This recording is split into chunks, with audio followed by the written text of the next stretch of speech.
Let's roll. All All right. right. Welcome to another episode of Sandhill Road, my little indie podcast here. And today I have a great Silicon Valley veteran with me here, Seth Sternberg, who's the co founder and CEO of Honor. He's building a tech enabled home care services marketplace, which I think in the silver tech, the area of tech that's catering to the senior citizens, I think it's really a category defining company. So Seth, really happy to have you here with me on the show. Yeah, it's great to be here. Thanks for having me. So for the listeners out there, Seth is he's a veteran in the tech industry. He built another great company, Meebo, in the instant messaging social media space before, which he ended up selling to Google. He then spent 1 or 2 years at Google working on the Google Plus platform there. And then he thought it was time to give it another shot. And he built something, I would say, very impactful. And maybe for the listeners out there, as you've just completed another major round of financing, I'm sure you have all kinds of pitches to customers, to investors, to employees. Give us the podcast 2 minute pitch version of what Honor is and what you're working on there. So, Honor helps older adults remain in their homes as they age. So, it's actually pretty simple. And so, as you get older, it becomes harder to do things like get out of bed or get dressed or take a bath or a shower or get yourself food. Those things are called ADLs or activities of daily living. So, what we help older adults with is doing those ADLs. So, what happens is once you can't do one or two of those, it becomes really hard to live alone. And so, if you want to stay in your own home, then you often end up getting home care.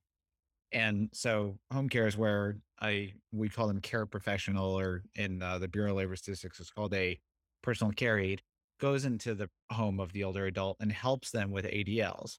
It's a really large industry. So in America, it's a little bit over a $30 billion industry. Worldwide, it's probably close to $100 billion. You started it around 7 years ago. And I think the original inspiration came to you when you were in the car with your mother.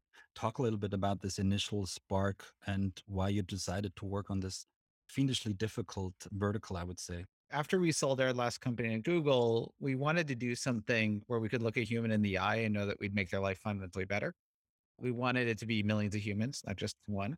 And then we actually specifically wanted to work on something that we thought would be hard.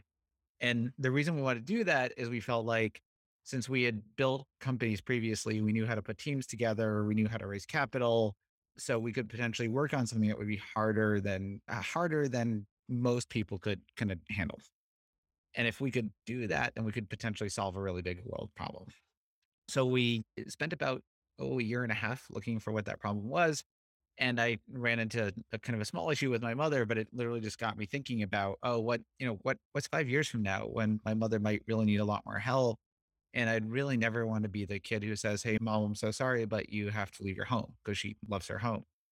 And when you look at the home care space, it is really, really hard. Actually, just saying in home care, which is that home care is hard because you're in the real world, right? You're sending personal care aides into people's homes and you're helping them. And sometimes a very difficult time in their lives and a difficult time in the life of their families as well, when they might be facing certain medical conditions or whatnot.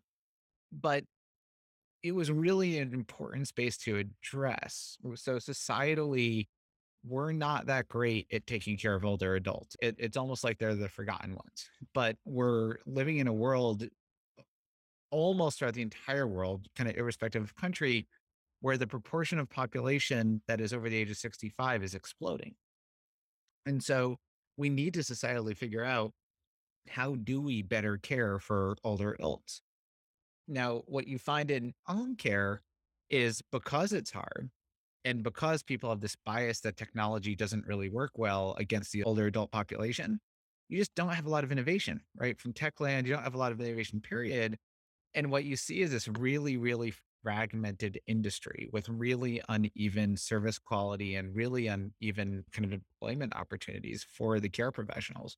So, in that kind of environment, we thought, hey, we might be able to go in and really make it like a dramatically better product, like dramatically more transparent, dramatically less scary for clients, get them a much, much better care professional for their needs. And at the same time, create much better jobs for the care professionals, give them more of the hours they need closer to their homes with the kinds of customers that are right for them. So we could help both people, right? The care professionals and the clients through technology, basically solving a lot of these really difficult problems. From the outside, it looks like such a difficult space to crack or such a difficult nut to crack. And when I looked into your background, starting Meebo, it was a instant messaging and social media company, a totally different segment. And Mhm. in some way, it allowed you to look at this with a fresh pair of eyes, right? Looking at this problem as a total novice in the caregiver industry. Maybe talk a little bit about the Meebo experience. I mean, this was a totally different ball game. I think you raised initially from Sequoia back in 2005, and then transitioned along the way to this Meebo bar, and you eventually reached really critical mass with 100 million uniques in the US, 200 million globally. It was a hugely successful product, and obviously a totally different space. It was much less real, much less hard in that sense. So all startups are hard, right? There's nothing that's just a cakewalk usually when you're doing a startup, almost irrespective of the product that you're working on. As long as you're working on something that scales, right? That ends up getting pretty sizable. And so you have to build a number of teams. There are some common lessons that you learn, right? You learn, how do I build a team? How do I hire people? How do I enable leaders to be great leaders? How do I raise capital to keep fueling the growth of whatever it is that I'm working on? So there are these common lessons. And the common lessons between, Meebo and Otter were actually very, very similar, right? Like, how do you scale? How do you hire those amazing people? What does a head of marketing do, right? Like, I didn't know that when I started Meebo, but I knew it when I started Honor because of the Meebo experience.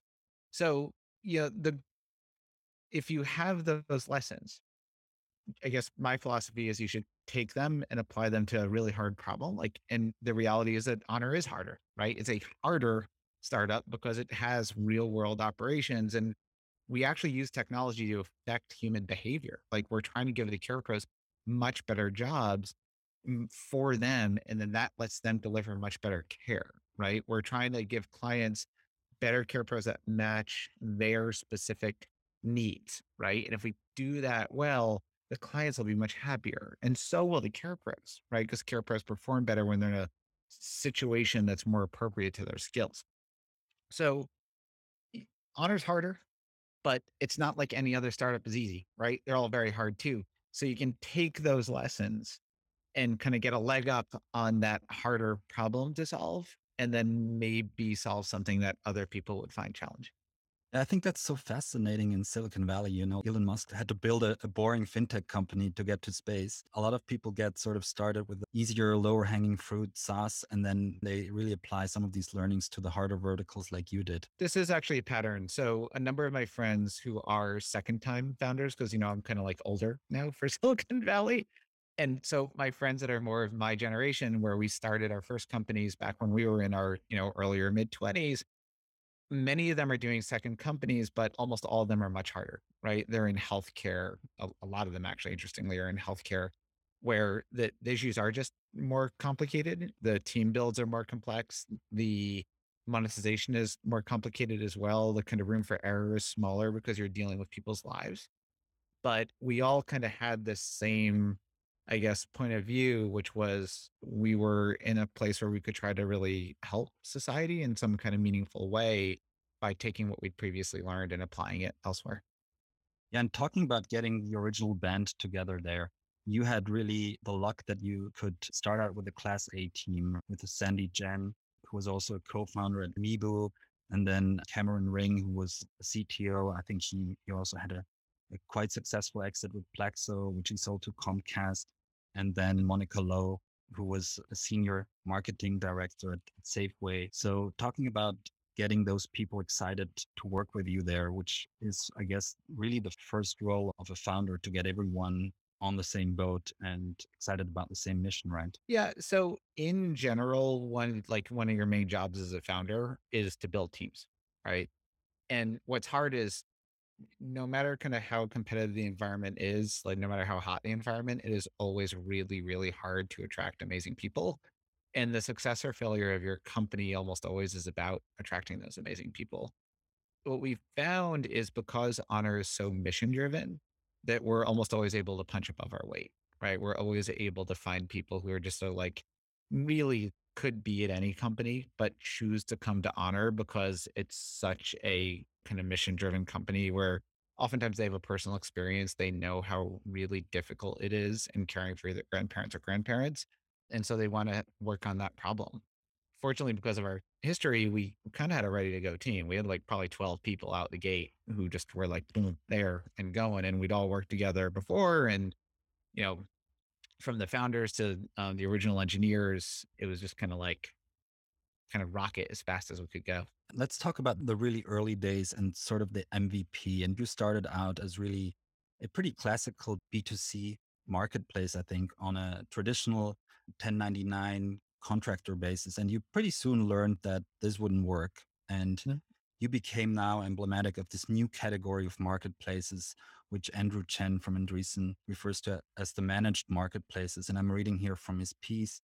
Managed marketplaces are really these full stack marketplaces that have an additional value add that intermediates the service delivery and really helps to deliver this service and to ease the friction between the two sides of the marketplace. Maybe talk about the first iterations, I think, with the classical Uber for X ideation in the beginning and when you started to shift to this managed marketplace full stack model.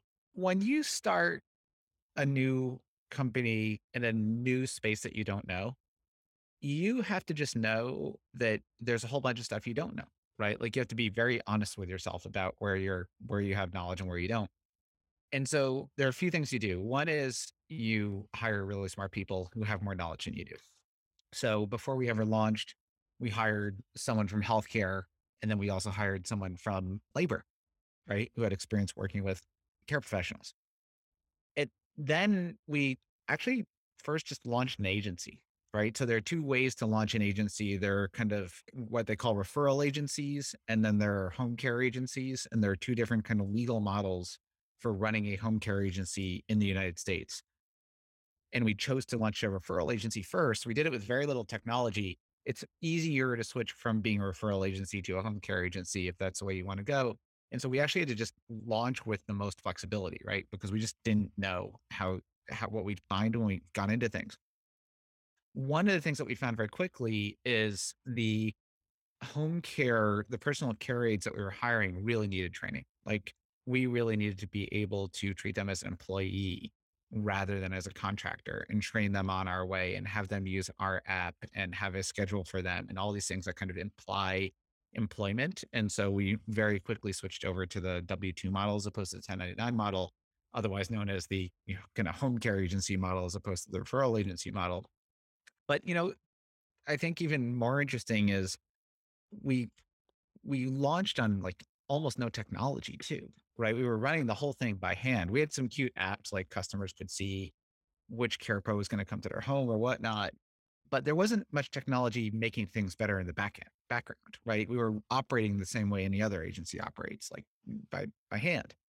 But then as we got bigger and bigger as kind of our own local agency, right? We saw all of the challenges that these agencies encounter as they try to grow. And so then we started building technology to fix some of these problems, right? So initially it was like launch by hand our own agency. Then it was start building technology to make it better, right? So that we could fix some of these problems that are inherent in trying to run a home care agency that scales. And then ultimately we went out from running our own agency and we did what most tech companies do. And we started offering up our platform as a platform, right? And we gave it to other agencies to operate themselves on in a product that we called HCN or Honor Care Network. So it's important though that when you're approaching a complicated problem, you got to know what you don't know up front, right? And you just got to learn. And the easiest way to learn, frankly, is just do it, right? So we just launched a home care agency. Then we iterated. Then we started building technology to make the problems better, and then we started, offering that technology to other folks. And let's try to unpack now, which is always super interesting with marketplaces, even the managed marketplaces, the different sides of the market, starting with the supply side. And there, I think you interviewed 100 caregivers in Phoenix and Sacramento initially. And the thing that you learned was that they didn't feel respected and that you really had to address some of these psychological needs as well. And I think you came up there with this term of care pros, and you looked at each and every problem that they had. So they needed to get their hours filled. They needed to be able to get reimbursed when they park somewhere. Let's talk about, how you're catering specifically to this supply side, and why you have such high retention among these caregivers. Yeah. So the most poignant interview that I remember before we ever launched, never, no money, no C Corp. We were just literally talking to care pros at Starbucks that we were finding on Craigslist in Phoenix and Sacramento, was talking to this caregiver in Phoenix in a Starbucks. And she said to me, she's like, look, I'm treated like dirt. I'm called unskilled to my face, but I'm a professional and I want to be treated like a professional. And that rung true throughout all these interviews that we did. And it is where Care Pro came from, right? Because Care Pro stands for care professional. And the thought was, well, if caregivers want to be professionals, let's call them what they want to be, professionals. And then what we kind of did over time is we built a system that truly treats care pros like professionals. So that's kind of when you're hired, you're hired with a set of expectations and then you're trained.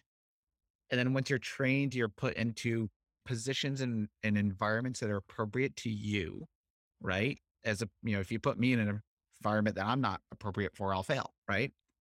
So that would be, for example, let's make sure that someone who's allergic to cats doesn't go to a home with cats in it, or someone who's not dementia trained would not serve someone who has dementia, right?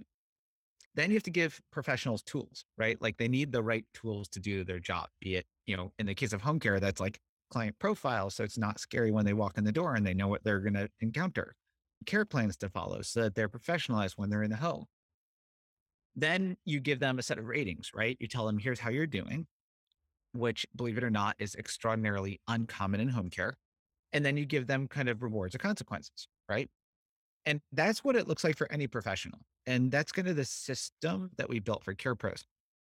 Now, what it's resulted in, there's a lot to it, is we have about half the churn rate of industry on average. We have about half what's called the call off rate of average industry, probably a little bit better than that, which is, does a care pro go or not to an individual shift that they're supposed to go to? Our care pros test is super happy working within Honor.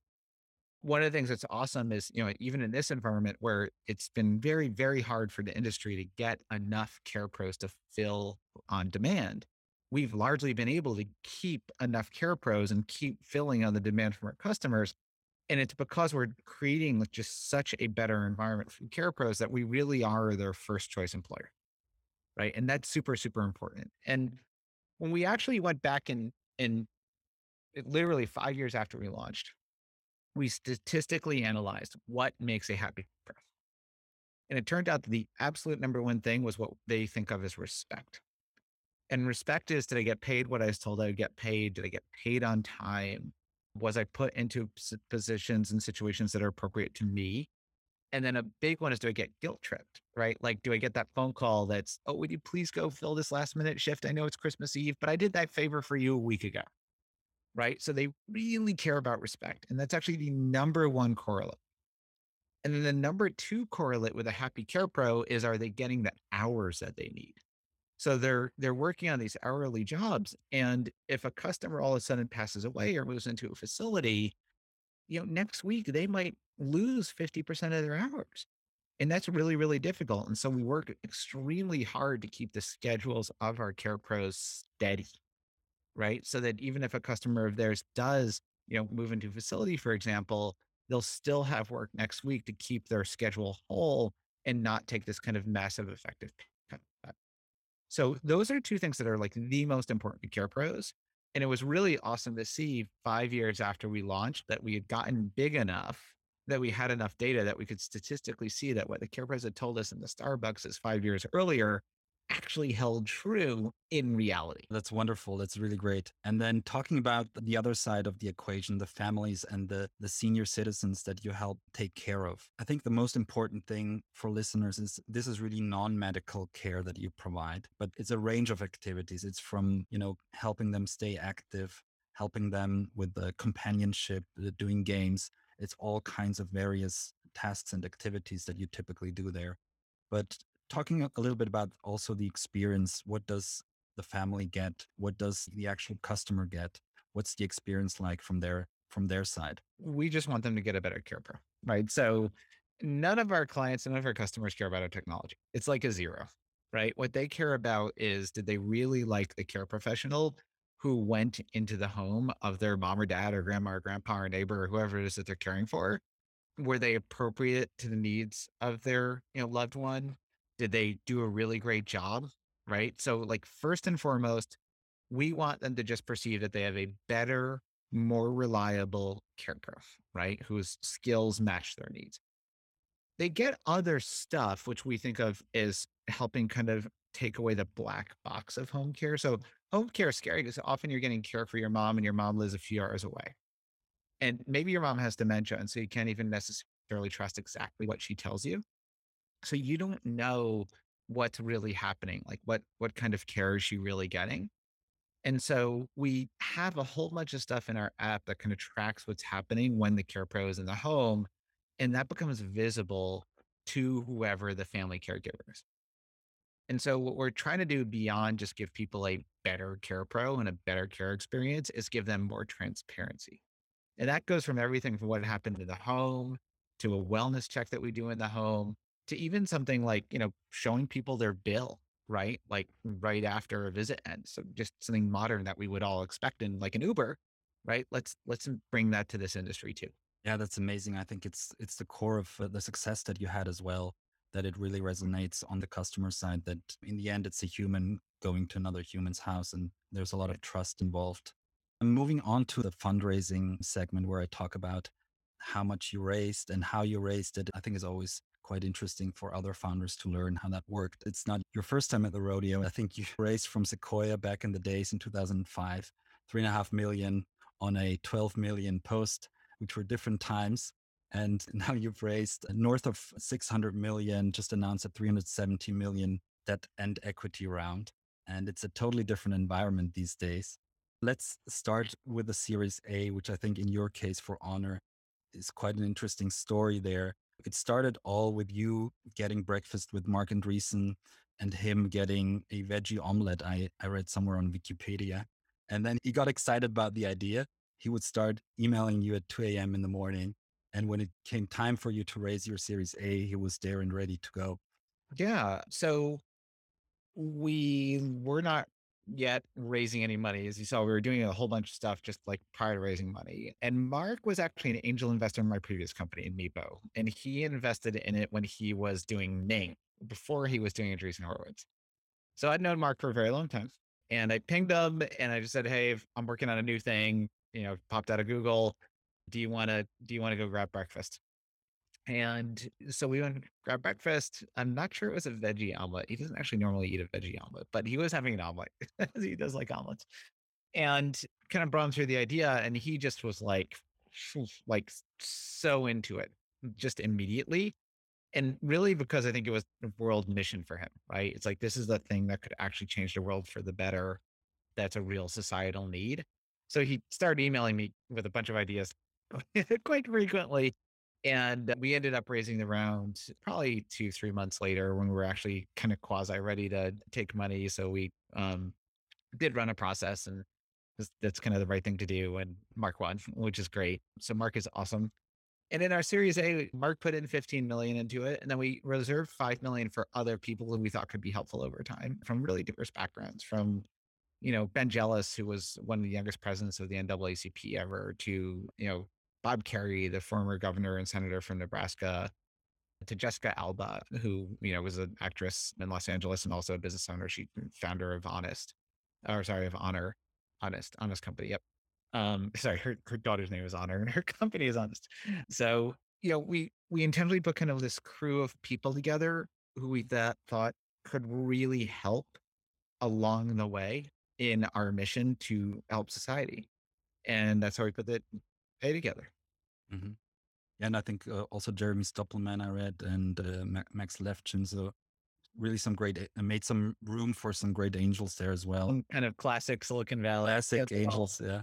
We all know each other from when we were a lot younger. And so, yes. And then let's move on. Series B from Thrive, 45 million Series B. And then, the list goes on. 50 million Series C led by Naspers in 2018. And then we get to these growth rounds, which are Mhm. now followed by what I would even classify as crossover rounds. Lastly, announcing this October, 370 million debt equity facility, which I would assume from from the news that it was sort of an acquisition facility for the Homestead acquisition. Maybe talk a little bit about just the cadence and the pressure that it also puts on you and the team as these funding rounds get larger and larger. Yeah. So, yeah, the last round was partially tied to the acquisition, but partially just tied to the normal kind of, growth, hire a lot more engineers, keep investing in growing and really taking the technology platform that we've been deploying into the whole industry and deploying that technology platform into the Homestead network so we can make that network truly special, right? Really, really different. It already is literally the best network in home care by a mile. And if we combine that with the kind of capabilities of the technology and operations platform of Honor, we can, I think, like really change the world a lot faster. In terms of the kind of the scale of the financing, your financing scales to the scale of the opportunity, right? And so if there's huge world problems, then sometimes they need a lot of money to go fix them. And sometimes it's hard, right? Like Elon, as the story goes, bankrupted himself as he was building Tesla, right? No one wanted to give him money at a certain point. He'd made a bunch of money from PayPal, but he spent it all down in Tesla. And so, these kinds of companies where you're really trying to change something very fundamental in the world that's really hard can be really hard and can require a lot of capital. But the get on the other side can be massive, right? Like you can literally change the way society cares for a whole segment of society, or you can decarbonize, transportation. These are worthwhile things to maybe take a little bit of pain on along the way. And I mean, like in the greater scheme of things, it is a lot of money that you raised, but for the problem space that you're addressing, I think it's been growing rather slowly and concentrated in the sense. And I remember you talking also about, how deliberate you were with like rolling it out to other cities. I remember LA, I think was the first additional Mhm. city, which was a flight away and you wanted to test it. Then Dallas was a different state, different regulation. You wanted Yep. to sort of test it out there. Then Albuquerque, which was a smaller city, 500,000 people, more isolated. And you were really deliberate about growing and opening up new cities. Yep. That's right.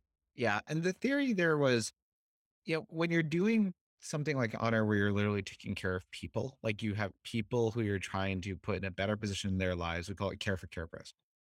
And you are sending them in as your employee to take care of people. All right.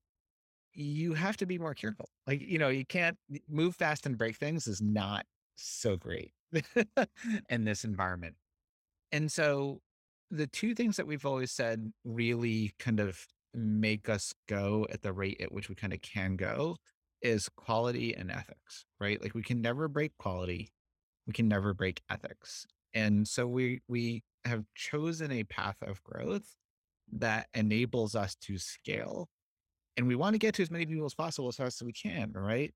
But only at the rate at which we know we can maintain like really, really high quality and remain extremely ethical. And as you're sort of now having to decide between organic and inorganic growth, having initially grown really like deliberately organically, you've now added this major acquisition, which is this Homestead network, which I think it was partially private equity owned. So you're bringing in a lot of new people to the organization with one big deal there. How do you think about really deliberately integrating it into the network? So Homestead actually is the largest franchise network in the world for home care. Best brand by a mile. Their average location size is much larger than anybody else's. Like really, like truly the best run network. Interestingly, it's the only one that had never sold any equity to private equity. So it was purely owned by the founders exclusively.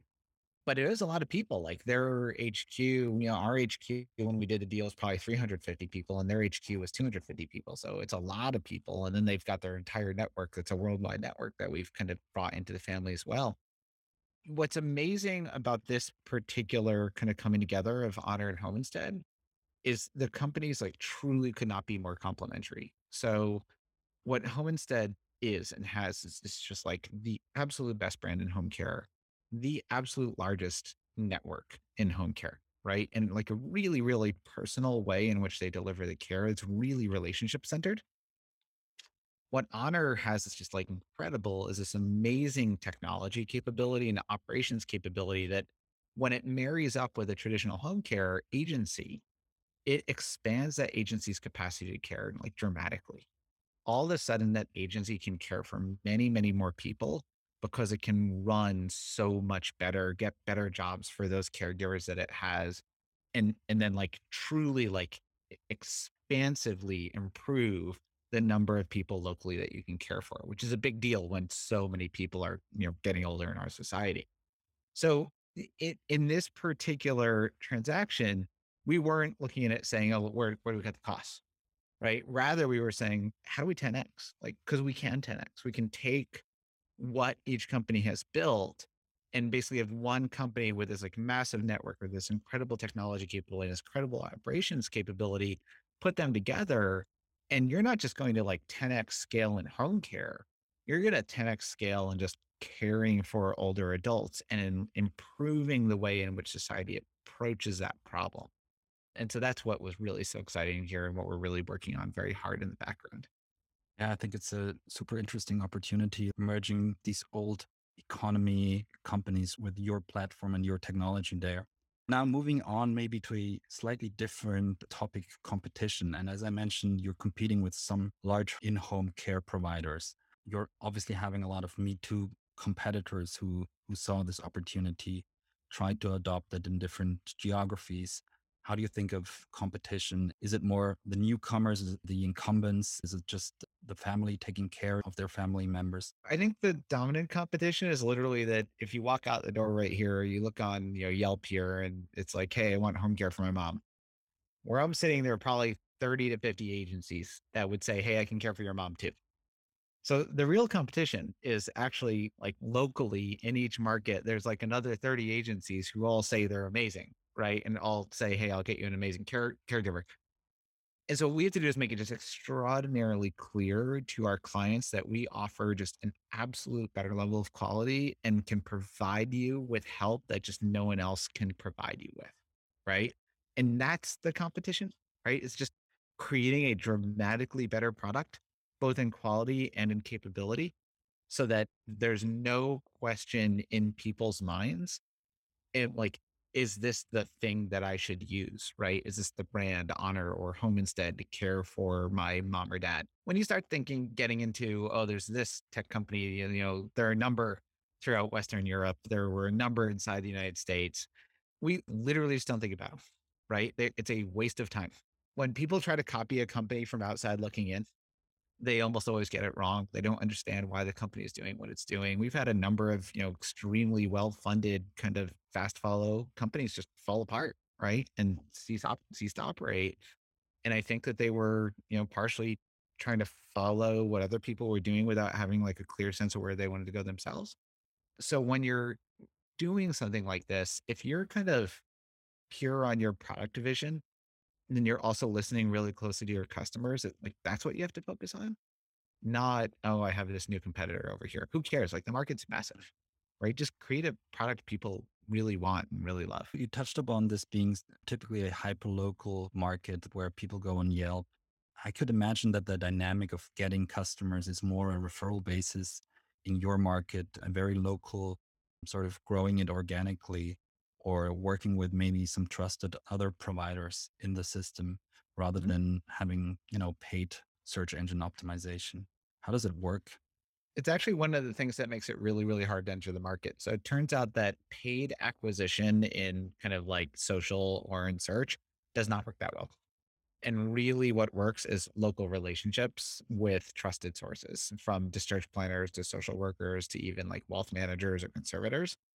So really it's building up a relationship over time within the human network that drives people's ability to get kind of folks coming and seeking care from them.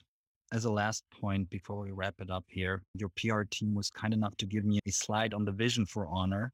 And it says here, we are building the platform to connect older adults to the modern ecosystem. But for you personally, what's the vision for Honor? I will be happy when kind of our collective brands, Honor, Homestead, et cetera, come to stand for the place that people go to get help in caring for mom and dad, right? So just irrespective of if it's, Medicaid based home care, Medicare based home care, need with facilities, need with food, like in anything, right? There are so many issues that you encounter as mom and dad get older. And it's really confusing right now.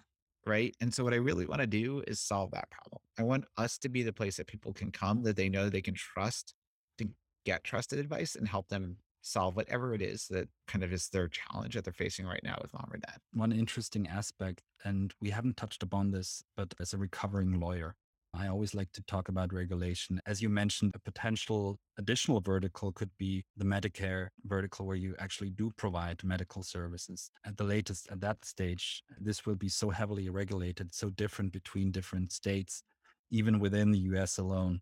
Talk about how the regulatory front looks today with what you're providing, and how it's challenging to branch out to new categories. Yeah, well, in the United States, there are 50 different regulators in 50 different states. I'd say in the non medical side of home care, it's not as burdensome as in kind of core healthcare delivery, but there's still quite a bit that we have to do unique state by state as we move into each state, and then a lot as we move into each country. Ireland looks really different than Switzerland, which looks really different than the United Kingdom. England is actually different than Scotland, Wales, Northern Ireland. So there's a fair amount that we have to take into account already. Fortunately, we've built systems to kind of handle those regional differences. Perfect. Seth, thank you a lot for taking the time and being here with us today. Where can people find out more about what you're up to? What social media platforms can they follow you? I think Meebo is no longer an option, but Yeah, Meebo. I'm followable at Seth JS on Twitter. You can follow Homestead on Twitter or Facebook. You can follow Honor on Twitter or Facebook. So Kennedy is easy to follow. and what's your take on Facebook? As a lot of people say that Facebook is actually now a silver tech platform in terms of social media. Social stuff like social spickle. Social moves really fast. I guess I never thought of Facebook as a silver tech platform, but I think there's a reality in social, which is what's hot today may not be hot tomorrow. All right. Thank you so much for All being right. here with us. Thank you for having me.